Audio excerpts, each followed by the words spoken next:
The NASConversations podcast. Let's talk data. Well, hello there. Welcome to what are we going to call this, Ed? Like the NASCompares podcast. What's the plan for what are we calling this thing that we're in? Yeah, something podcasty.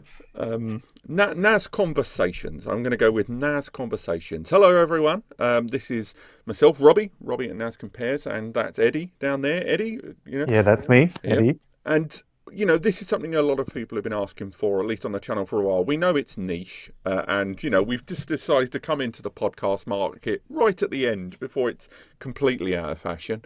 And it's really just to talk about the channel a lot more, talk about some of the new stuff that we either can't really talk about on the channel sometimes, or that it gets very complicated to talk about, and mainly just a little bit of the background stuff.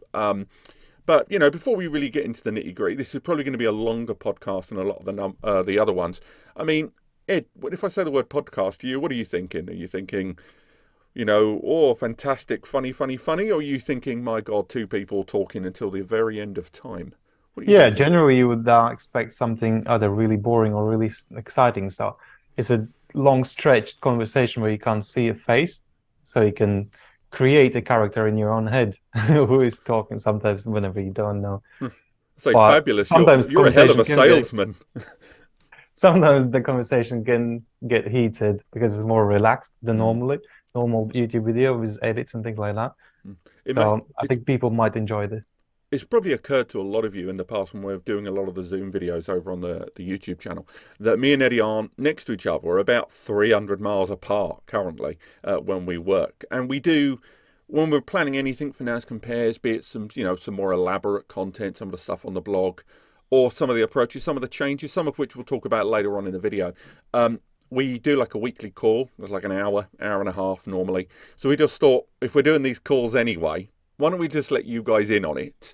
And we'll try and cut out as little as possible. I have a bleep button here that I will use if I have to, if we swear or, we don't want the, explicit badge. But also, just in case we talk about stuff that we really shouldn't. I mean, we're going to talk about some of the things that we want to do on the blog. There you go. I'm going to leave that in, actually, because I managed to leave my email in. But do you know what? I'm not even going to remove that. I'm just going to leave that in the edit, just to give you some idea how much we're going to try our hardest just to let this run in the background. But we're going to talk about some of the news that's going on. Some of it new, some of it old. And I think it would be fair, Ed, to say that if there's something floating around in the NAS industry, just bubbling around there in the background, it's probably Linus Tech Tips, or effectively Linus's investment of, I think, $250,000 in a NAS software platform. This has been something that's been known online quite a lot, but it's, other than, the odd Reddit thread or during their WAN show, fantastic as that is. So before I play any clips, Ed, what's your understanding of the Linus NAS investment, the company that he is investing in? Yeah, by sound of it, he has a friend who used to work with Unraid, as far as I know, and he got fed up with that company because they are not going towards in the right direction. He said, "Okay, I'm going to take it in my own hands and create something better and something people actually need." And Linus is he shifted, I think, in my mind, that from DIY sort of more like I want out of the box solution. He doesn't want to mess around with settings anymore as he used to. Turnkey solutions. That's why he's often questioning, like, okay, if there are some alerts, some notifications coming up in NAS software, the software knows there is an issue. Why doesn't it resolve these problems automatically itself if it detected there is an issue? So it's very interesting how Linus wants to create something out of the box turnkey solution, true turnkey, because what nowadays people call Synology turnkey out of the box is not actually out of the box solution. There are quite a few clicks you need to do, and you need to have an IT background to actually set this thing up. And he wants something really out of the box, truly. I think he's more of an advisory role, but I see what you mean about him sort of questioning. He mentioned several examples in the past, I think during TrueNAS installations and setups of his own sort of projects, and just talking about how some options were just not intuitive. I mean, again, just before we go any further, we're just going to play a very quick clip of the original kind of initial reveal by Linus on the WAN show about the investment. So I'm just going to stay quiet for a little bit and let that play out. Long silence. Oh, I have to disclose another investment. I haven't actually made it yet, but I've said I'm going to do it because I think it'll probably be fine, but I haven't actually written a check. So if you guys are ultimately super mad about it, then we can just not do that. So it's like, it's not too late, but they like really needed an answer. And I think it's pretty chill. I can't really name any names, but I will try and give as much detail as I can in the interest of you guys understanding what it is about, without causing any problems for the people involved. So someone who worked on a network storage product that I have really enjoyed using for a long time, is no longer with that company and has a plan to create a NAS software that is basically everything that I was asking for about that software, and everything that he and I have agreed on for a long time needs to be done to make DIY NAS more accessible to just average people. So he is planning to start up and has asked me to come in as like an angel investor and basically give him a year or two of runway to get this thing off the ground. Obviously, there's some equity changing hands, but it's not about that for me, and it's not about that for him. He's already got some really interesting partnerships, and he's already got some money from it. Okay, so, I mean, that was the original kind of mention there on the WAN show, and I will play another clip later on where you find out a little bit more information about it. But even straight away then, it does sound like a very mature decision. And he's, as you mentioned earlier on, and indeed he said then in that WAN interview, and again, all of this should be linked in the description, it is about a much more user-friendly solution. And definitely, I mean, again, it does allude ever so slightly to the next clip I'm going to play, but a big part of it was to do with the simplicity of these devices and finding a middle ground between the devices being easy to set up but yet secure at the same measure. He does repeat several times that he wants to focus on DIY NAS and, NAS enthusiasts, of which I would dare I say this channel is made up of one or two of you.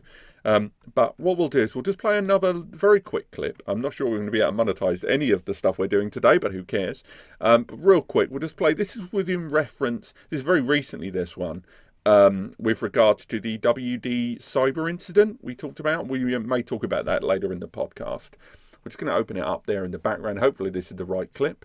I apologize in advance if it's not. WD announced that it had suffered a network breach of some kind, and they had to shut down some systems in response. As of today, they're still down, leaving MyCloud users locked out of their own data for an entire work week. So it's MyCloud has been down 4 or 5 days so far. Western Digital has been extremely vague, but has stated that some data was stolen, raising fears that the company may have suffered a ransomware attack. There is currently no estimate as to when service will be restored. This is a perfect opportunity for me to talk about that investment that I made in the new NAS company. There's no proper solution to this yet. Whether it's Unraid, whether it's TrueNAS, there's a level of user knowledge expectation that I think is not reasonable for me to just take my brother-in-law and say, hey, take some computer, put this on it, and just copy all your stuff to it. Mm-hmm. It's not reasonable. On the other side, you've got products like this, where increasingly, by abstracting everything, even on the hardware side, away from the user, you are introducing attack vectors. Like, what the crap, right? And so the middle ground is supposed to be something like a Synology, but honestly, I find, A, the product itself kind of obtuse, and B, why am I paying like $700 for an Intel Atom? Yeah. With no proper expansion? Yeah. It's ridiculous. So yeah, I think he emotes himself quite well. There is more to that clip, but I do recommend you check it out. It will be linked in the description. So yeah, you can definitely feel the passion behind it. I mean, for you, Ed, when you hear any, because remember, he is not developing this. He's an angel investor. He's chucking in $250,000. But he's not doing the actual handwork. Maybe it's more of an advisory capacity. Again, all of this is completely, just based on vague information we know here. But if you were to hear a NAS software that was, if not endorsed, then at least funded in development by Linus Tech Tips, how does that make you feel about the product, you personally? It makes me feel, good. There are hopes out there, because that's the problem usually when you are so much invested in the product. You completely lose, the perspective from a customer, from an actual user. So you become so technical, that for that reason you create the operating system for a NAS, whether it's Synology or QNAP QTS, to IT sort of based. So it needs lots of tinkering around. But for Linus, when you look on the situation from above, you simplify things. You think like, okay, that's unnecessary. That's why he was saying abuse. So you can cut out so many things unnecessary, and so many things can be automated. I think one of the things as well, just going on to our last clip here, and this is, we'll close this topic shortly. We're probably going to do a more dedicated video on a lot of this stuff, because there's some background stuff on this. This comes down to a little bit more information about the team behind it. Well, the couple of guys and the actual NAS platform. This was post-investment as well. He's already committed to the project, but let's play that now. You know what? Fine, I'll bite. The new company has an impressive team headed by two longtime tech veterans who recently completed an 8-year stint at Unraid, where they were responsible for modernization in the form of implementing Docker and virtual machines with GPU pass-through, and rebranding and marketing, respectively. We're not going to get too far into the weeds for now, but I am officially their angel investor, and you can expect some updates in the future. I'm actually excited for this. Yeah, I'm really excited. Have you ever met those guys? No. Oh, okay. Yeah, cool. They're cool. Well, okay. The video call. Okay, yeah. Like way back in the day. They're cool enough that I don't even have a proper legal document for my shares, and they already have the check. So either I just got ripped super hard. That'd be pretty epic. Or these guys are super chill. And I'm right about that, and this is going to be awesome. There really is no middle ground here. Well, so fair play to him. He must actually give a crap if it's going to be $250,000 effectively on a handshake. I mean, again, it'll be interesting to see how this pans out, really, because right now, he mentioned there about the people that were ex-Unraid. I mean, I think you've been tinkering quite a lot more with Unraid recently, haven't you, Ed? Yes. And it's really grown on you quite exponentially. I was quite surprised.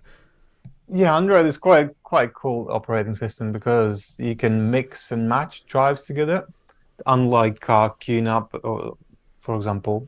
So if people don't like this, they can do that on Android. Same with TrueNAS as well.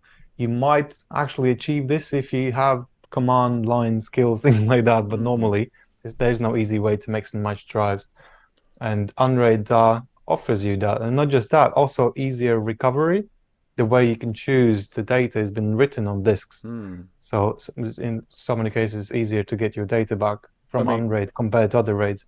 I mean, later on, we will talk about kind of projects we're working on, and also cover the month a little bit. And I don't know if it's already gone live by the time this will go out, but I have done like a before you buy, technically buy, on Unraid. And I do talk quite a lot about the kind of RAID building on there. And then, of course, you've got all the stuff with Docker implementations and running some of those. It's unbelievably straightforward in order to sort of run those. But okay, so if we move a little bit forward away from Unraid, we'll talk about maybe the other big thing right now. This is being recorded on the 25th of April. DSM 7.2, the release candidate, that rolled out. I mean, have you played with DSM 7.2 that much? No, I haven't. I'm just looking at what you do usually, your reviews. What you mean is you don't want to risk your data. How absolutely public spirited of you to watch me, like petrol on my own data. But yeah, you're right. I mean, I think I've been pretty detailed. I don't want to be too repetitious for you guys listening to this. DSM 7.2, I like the way they've approached write once, read many. I think they've done an exceptional job on that. I think the way they've approached encryption is a little flawed. Because you can download a local key to your encrypted volumes in DSM 7.2, and that is still maintained in the release candidate. But unfortunately, another thing that's been maintained on the release candidate is the fact that it stores a local copy of that key, which you can't disable. So yeah, there is no way that I could find that you could comfortably disable the kind of vault inside the Synology that stores that key. So there's no way to only have a local downloaded encryption key. Now, what that means in the grand scheme of things is, yes, you've got your two-step authentication, you've got your local IP blocking, you've got the geolocational tracking, all of that stuff built in. You've gone through all of those hurdles. But if someone does garner access to that system, it's going to be mounted. If you reboot the Synology, it doesn't ask you, do you want to mount this volume? Give me the key, please. It doesn't. It just auto-mounts it. So if someone's got your credentials and the system is running, they're in. There isn't an option, for example, within the GUI of DSM 7.2 for me to say, all right, I'm done with this system now. I'd like to dismount that volume. Now, yes, if I was running stuff from that volume, that would be a terrible thing to do. Suddenly dismount all of my VMs in one foul swoop. But I don't, as much as I like DSM 7.2, and I do like it on the whole, I think the idea that I can't choose to dismount a volume at my own behest, and I'm forced to have the key in the system at all times, and it auto-mounts, and there's no way to disable the auto-mounting when the system boots, it sort of undermines the point of encryption. Are you sure about that? That it doesn't auto-mount? Because I think No, it does auto-mount. I don't want it to auto-mount. It does auto-mount. I don't want it. I don't know if I'll have to hear that back. I hope I was clear enough there. Because what would be your perfect sort of solution for encrypting entire volume? Because every time there is a firmware update, you want it to auto-mount, isn't it? Otherwise, entire business is down and waiting for IT guy to come and put the USB stick into the port to just jump start the thing. If there is a firmware update, that's only going to affect the data and, dare I say, the pools of storage data. Because remember, a storage pool is created after DSM initialization and volumes after the pool and DSM are installed. So a lot of that little tiny bits of DSM data, they're not going to be impacted by the dismantling of a volume. Now, apps, maybe. If the apps and their data was stored inside an encrypted volume that was dismounted, that I'll grant you. Maybe that's the reason for Synology doing this, because applications have their app data installed within individual volumes. You have to target a volume when installing an app. But at the system software and the system firmware, that does, you can delete the storage pool on a Synology NAS and all the volumes if you choose. DSM will still run. So DSM updates wouldn't be impacted. My issue is that if, for example, my system has volumes that are locked there, I want to be the one in charge of opening them up and closing them down. And the idea that if my system is restarted or someone breaks in all this firmware, I just want to know that my volume can be dismounted and remounted at my behest, not automated. Because otherwise, what's the point of full encryption? Yeah, exactly. Because when someone stores your thing as well, you need to think about that. It just means if they've got access to all of my logins, they have access to the volume. There's nothing stopping them if they've got access to the NAS, and it kind of defeats the object of volume encryption, which is to add an additional layer to this pack of data, this small area. I mean, again, I could talk about things I like about DSM 7.2. I like small changes to the storage. I like they've added M2 NVMe storage pool volume support on more devices now, but not all of them. Crucially, something else I'm going to rag about in a bit in my annoyed ticked-off fashion. But on the whole, DSM 7.2 improvements in Synology Office. Love that. I like pretty much everything about it. What about transcoding? It seemed to have be an issue. with latest models, because you can look at older DS220 plus and new DS423 plus, and you can see that H265 doesn't want to play for some reason. Oh, You there can was use some old DS118 even, and it will work with, and the new ones wouldn't. but Is there something with new DSM that they haven't paid license for H265 or something? Because same applies to cameras as well, because Synology said that DSCam will not support 265 cameras anymore. You need to use old 264 type of encoding based cameras. I think I do. I mean, I remember when we were doing I was doing the DS223 review. You and I spoke about this on another call. Like, it was strange that the advanced media extension was not the same on those, but that might well be a restriction from the CPU. I've not noticed anything in that. I mean, again, while I'm talking to you, I might try to log in to the DSM 7.2 NAS later in the video, but I think that might be more of a hardware barrier. I mean, again, I'm not quibbling, like when you mentioned there with the surveillance station and lack of HEVC or H.265 on surveillance cameras moving forward. I'd have to look into that because I don't know that off the top of my head. But if that is true, that is not great. Talking of not great, you know, if we're going to be turning this because podcast, it was enough already that with DSM 7 they removed all USB accessories like printers as well and things like that. So they just seem to move away further and further from home user sort of situation. Well, what I was going to mention there, one of the things that's turning this podcast into a troublemaker's letterbox is with the DSM 7.2 release candidate, one of the devices they enabled to have M2 NVMe storage pools is the DS423 Plus, which is utilizing the CPU, the same CPU as devices from 3 years ago, the 920, the 720, and the 420, same CPU family but dual core. But those don't have M2 NVMe storage pools supported. Yet this DS423, which has got half the memory of the 920, that's arriving with M2 NVMe storage pool support. And I don't think there's any way to spin that. There's no way you can spin that as a brand because it's the same CPU. They're both supporting DSM 7.2 release candidate, the 423 Yeah, exactly. and the 920. It's like a slap in the face. It's the same motherboard, same CPU. There is no excuse not to have the same apps, same software, same functionality available. Given the popularity of that device, that does surprise me because the 920, I mean, I don't have any of access to these numbers, but I think the 920 is probably one of the most popular NASes Synology have ever released.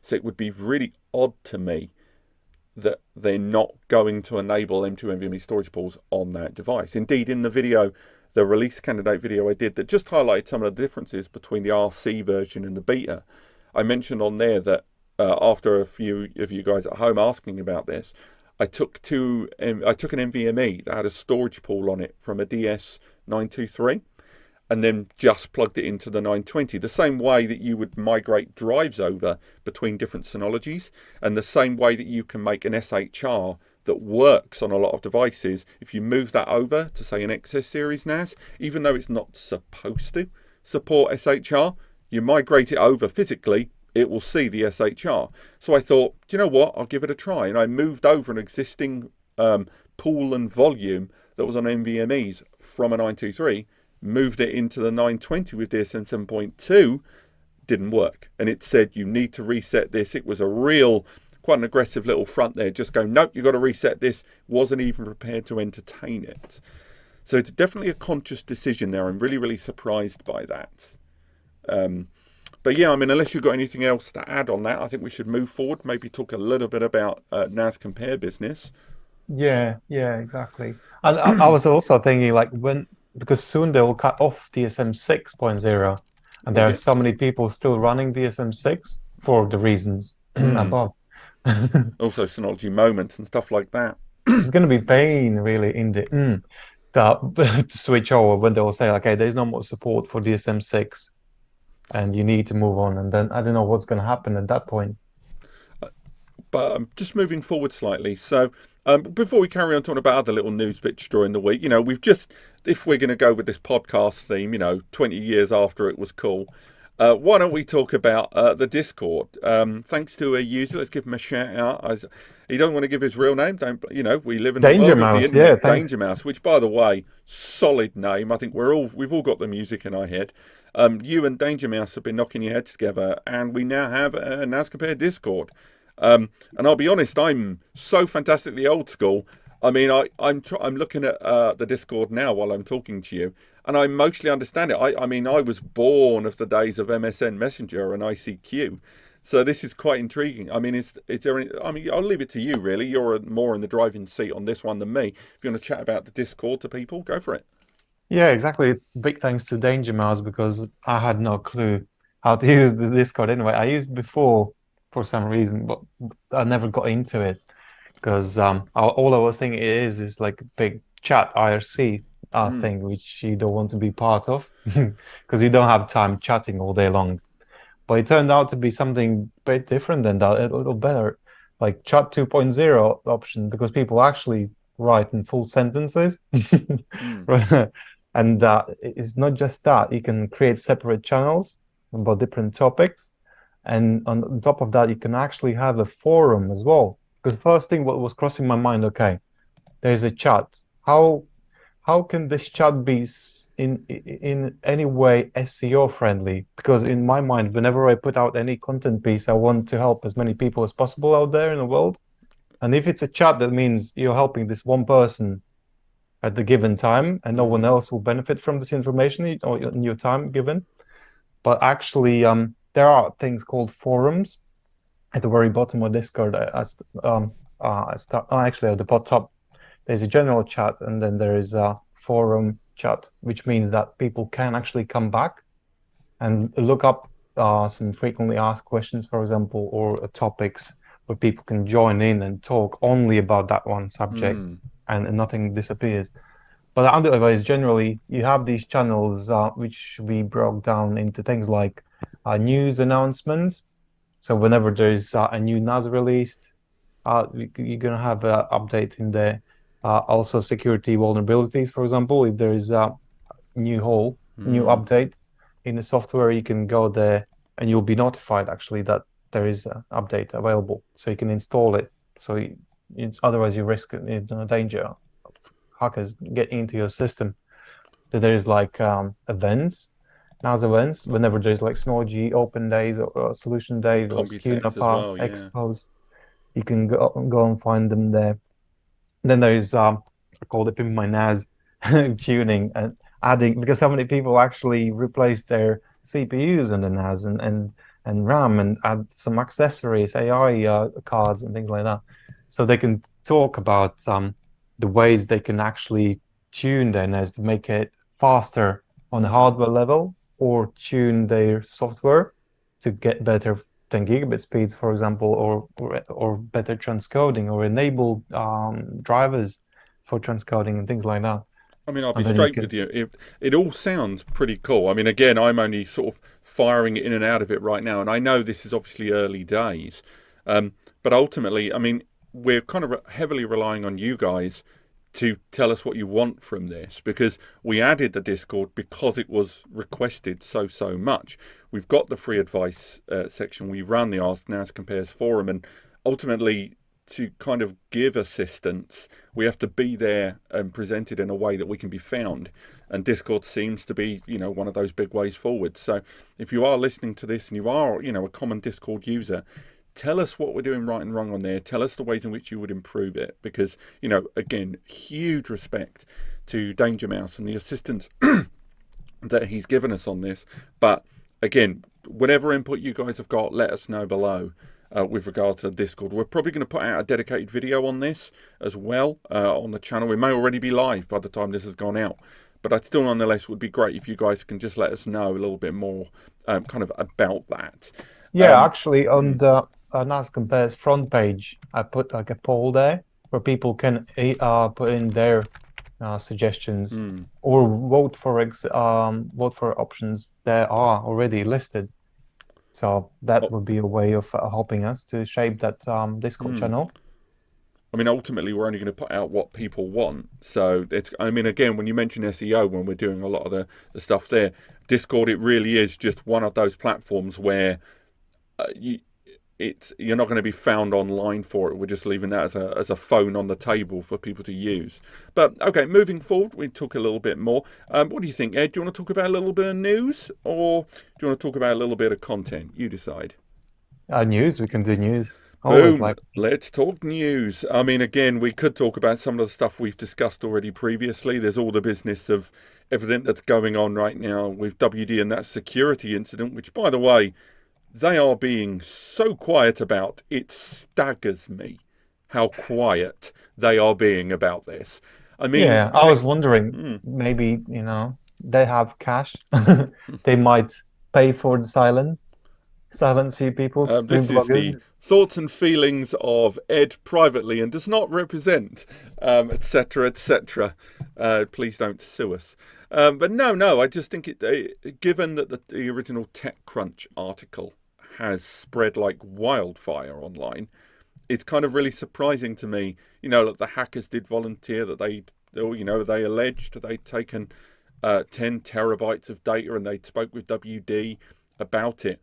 And, even WD themselves, they took their cloud platform offline for like 10 days. You don't do that unless you are fundamentally and completely assessing the network internally, your security management, vulnerabilities, and more. You don't do that on a whim.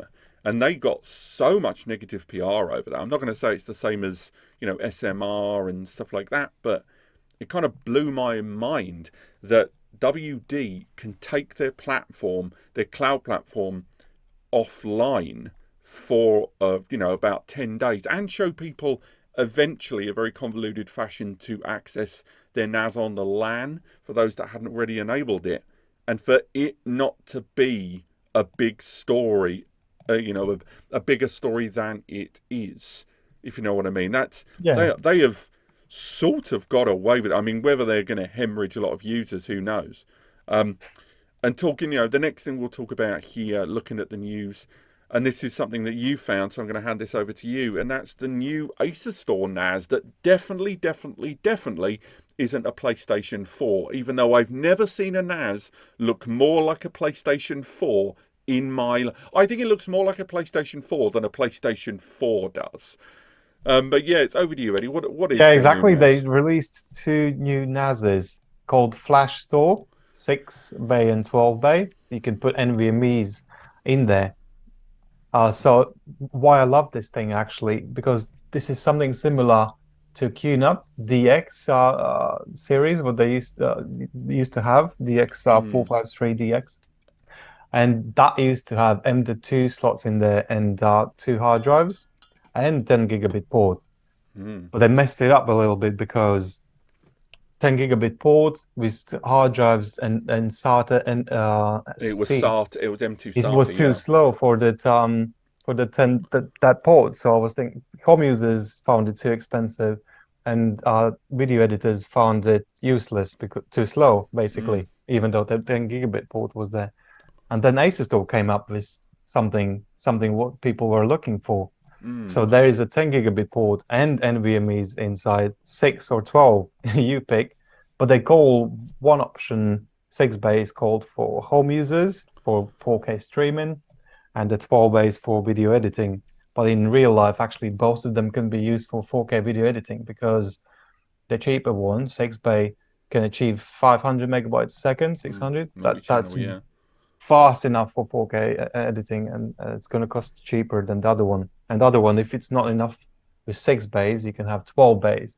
Because some people are looking for mass storage on NVMe volume. But if you're not looking at mass storage NVMe, you can connect USB expansion box and have hard drives as well. So whenever you finish working on your project, you just offload all the footage onto your hard drives. So it's really cool device. I really like it. And I know I'm going to be the bucket of ice water about this, and I'm pretty certain everyone's going to be like, why you got to be so negative, Rob? God. But as much as I agree with a lot of the things you said, and this, by the way, is one of the main reasons why I think me and Eddie talked about making these calls that we have as public podcasts moving forward. And that is, you'll get, say for example, you look at the 6-bay one, right? So you've got 6 M2s. Now, it's running on an Intel Celeron. It's the N5105. A CPU we've seen appear on quite a lot of kind of mid-range, fully featured NAS systems. There's not a lot of lanes to be playing with. And the 6-bay model has only got 2.5 GBE, 2 ports, sure, you know, multi-channel, you're talking 550, 580, something like that, 583, I'm looking at their docs now. Just one of those NVMe's in a Gen 3 times 1 slot, because we have to assume they've had to downgrade those lanes a little bit. Just one of those on 3 times 1 is 1,000 megs. And that's got 6 of them. And your external throughput is now limited to 5 GBE. Now, there is a USB port there, so you could use a USB to 2.5 or 5G adapter. But even then, that's a huge amount of external throughput that you're not having access to. Now, again, you know, it's still better than nothing, sure, but that's not why a lot of people buy a product. And as interesting as it is, particularly because it's going to be very compact, it's not silent. They do have a base-mounted active cooling fan. I'm not as bowled over it to this as you are. Now, moving to the Pro series, and again, this, oh no, sorry, we had an advert there in the background, just going to skip over that. Moving to the 12-bay model, that 12-bay has got one external 10 GBE port there. And that's 12 M2 NVMe's. It's still running on that Celeron processor, which already, you know, to run 12 of those is quite insane.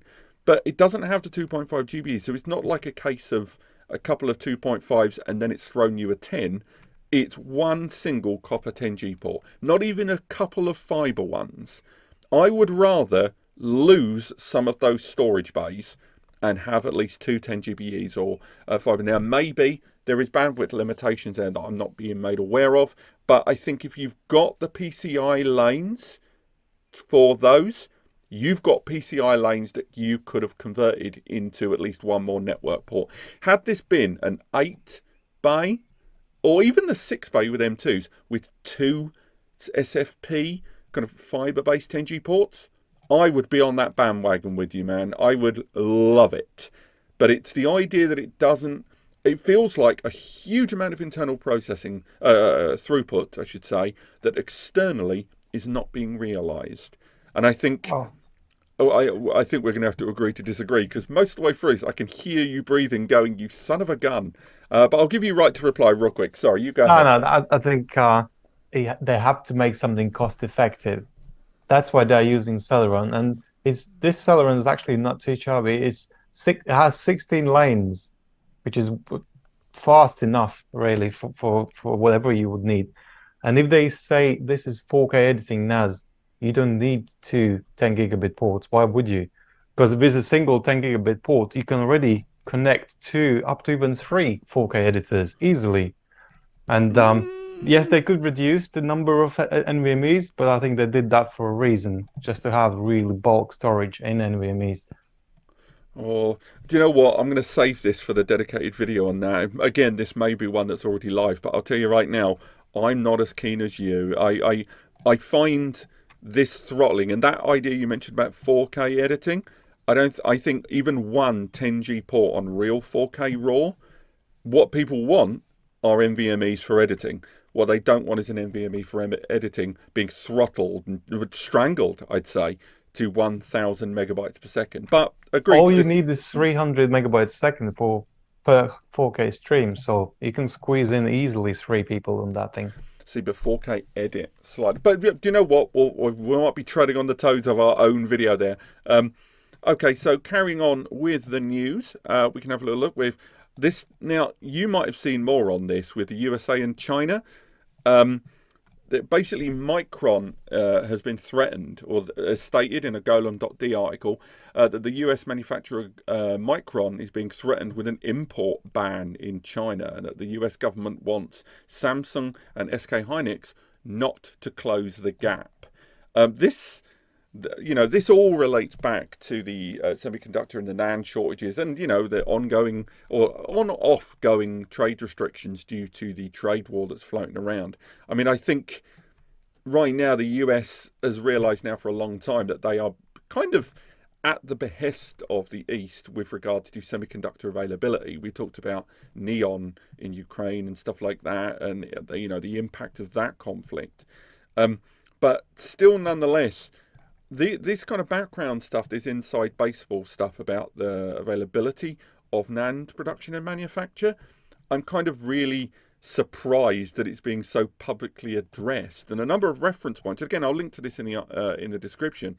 But just generally talking about how this kind of background fighting over NAND production and semiconductor production continues moving forward there. I mean, unless exactly. if you've got viewpoints on that, Ed. Yeah, because I really dislike this old trade war, especially when it's something to do with technology. Because if you if you close those taps and Eastern markets can't get access to these CPUs or any chips, they will eventually figure out their own version. It's just a matter of time, and they'll create their own CPUs, their own AI chips, anything they need, and then US will have the situation where if it comes to security, then they might actually suffer because of that.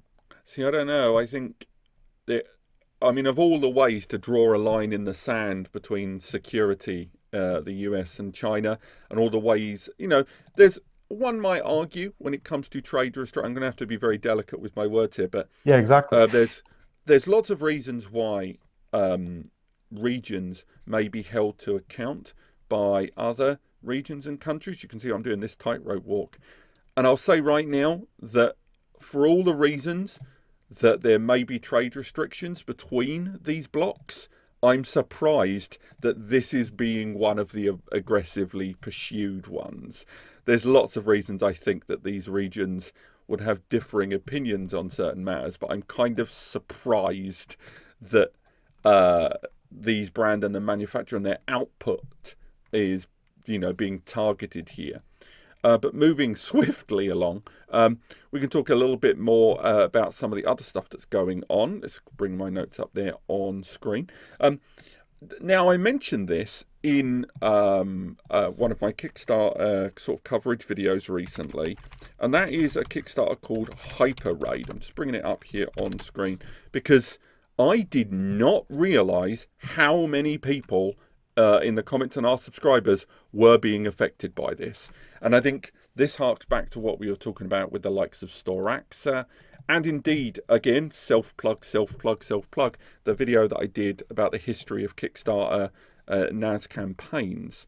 And effectively, it'll be linked to the description. It's a company called HYPERAID. It was a Thunderbolt 4 22-in-1 docking station. It had hard drive and SSD bays. The thing was insane. And what really made this stand out for a lot of people is the campaign. It was well presented, very well presented, pictures and images of the product, fast responses, details with the very articulate pledge box. And I mentioned this in the video, and I'll say it again. Had I known this existed a few months ago when this campaign first started, I probably would have personally backed this. There was a lot of information. They talked a lot about the product. Their presentation was thought out. It had all of the specs and details and the information. Even their initial pledge price, although not expensive, for $199 for the empty version of it was all quite reasonable. So had I known about this particular Kickstarter campaign a while ago, I probably would have gone for it. They even went to the trouble of detailing the people involved, and it was backed by a number of the kind of affiliated Kickstarter campaigns.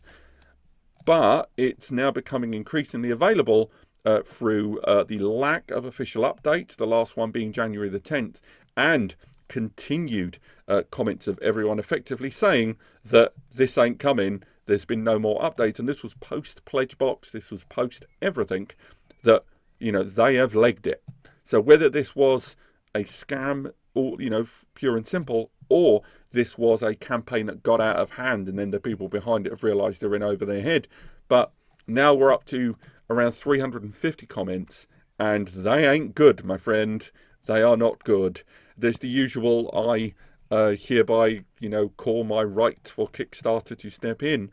I think someone even started an online petition, which really surprised me. I'm not I'm not completely sure what this achieves. I think maybe this raises it with this takes Kickstarter, in public eye.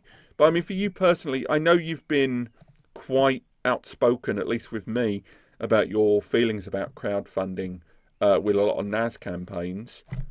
So what I mean for you personally, what is it about these campaigns that you're not on board with? Because Kickstarter doesn't really take any responsibility in a way. They're very little. They make it very clear that you are investing your money on your own risk. That not always you're gonna have anything guaranteed back. So if I was Kickstarter owner, I would change it into some sort of agency where there's actually a person behind every single project, and everyone who wants to participate in this crowdfunded project, they have to pay Kickstarter, I don't know, 100, 200 pounds, whatever, just amount of money for a person who's going to be looking after your project. So you can be held accountable on every single step. It can't be this open-minded sort of website where you can go into and just send money to a random person and just hope to get something back. I think it's fundamentally wrong. I think I think a lot of when we've been talking about that Storaxer Kickstarter NAS, one of the things that came up in the updates, and again, this is a double-edged sword. I'm not going to tread too much on this because I'm going to sort of cover this in a May video regarding the Storaxer. But a lot of this was to do with, they actually detailed the money they'd started receiving. So they sort of highlighted what had arrived and how some of it was being held back. So the company Stripe effectively said that we're holding back half of the money you've garnered until fulfillment actually takes place. Which I didn't realise that was one of the safeguards. Because the pledge box that ultimately people had doubled down on their pledge with a lot of the Storaxer stuff, the result was that, Stripe had to kind of step in and say, we've kind of reviewed the model of what's going on here and we're holding back 50% of those funds until order fulfillment takes place. That fills me with confidence. I like stuff like that. And another thing I quite liked is they've, updated their end user base quite a lot, and regardless of the feeling, because I think I've said this several times in other videos with Storaxer, I want it to be a thing. I want it to exist. Those profit margins, there's RMAs, repairs, that sort of thing, and thinking long term, I guess. And that was always just my issue, that they wouldn't have the financial backing to get this over the line. It would be all will, but whether it was possible, we still don't know yet. We still don't know. I might be watching in the future, but I know, and I hope that Linus will come up with his idea, because that would serve you better. Because even this Storaxer is not exactly what you're describing, because you still need to have some sort of knowledge about Unraid and things like that. Where Linus product might actually be turnkey solution generally. I mean, I've got to interrupt, but every time you call it the Linus product, just for clarity for everyone, he is not, he's not running this project. He's an investor. But at the same time, let's be realistic. It's always kind of going to be known as the Linus NAS software. Whether it is, because it was mentioned in the things earlier on about the Unraid employees that, tasked with the modernization of Unraid and taking that over. They are the brains here on this. He is, affiliate and supporter. But, we'll have to wait and see on that one. Yeah, maybe it will be called Linus OS. We'll have to, again, it will be covered there'll be exclusivity, I'm sure, in coverage on that one. But, apart from that, with plans for the next month or so, if we start, we're coming towards the end of the podcast here, for the future of the channel, I would say right now, in terms of content that we're going to be covering, we do have a little bit more coming up on Unraid. I've been speaking with YouTuber Space Invader 1, a huge name, I would say, in the Unraid community. And we're hopefully going to be doing some stuff with him. We've got another video coming up shortly. It may already be live with Space Rex. We'll be going into a little bit more information about DSM 7.2, which should be fun. And working on some collaboration content, hopefully down the line with Willie Howe, from Willie Howe Technologies there. And then, of course, when it comes to our own content here on the channel, we've got quite a lot of follow-ups on the TrueNAS installations there. We've also got some interesting new Plex angles we're going to be pursuing, and of course further comparisons like we always do, and indeed that Asustor M2 NVMe 10GBE combo card. I'm quite looking forward to talking about that a little bit more. I mean, I've got one last thing I wanted to talk about, but what are your plans for the rest of the month, Eddie?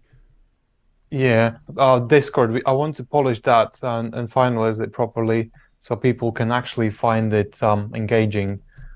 And we might actually add a few more channels or remove a few. Because when I just created it, I think I had 100 channels, and DJMOS was laughing that it might be too much. And then I removed most of it. But it's still taking shape, definitely. And then eventually, I'm hoping that we could have some sort of crowd-sourced platform where people could help each other regarding upgrading their NAS, looking into compatibilities and things like that. It would be very useful to help each other.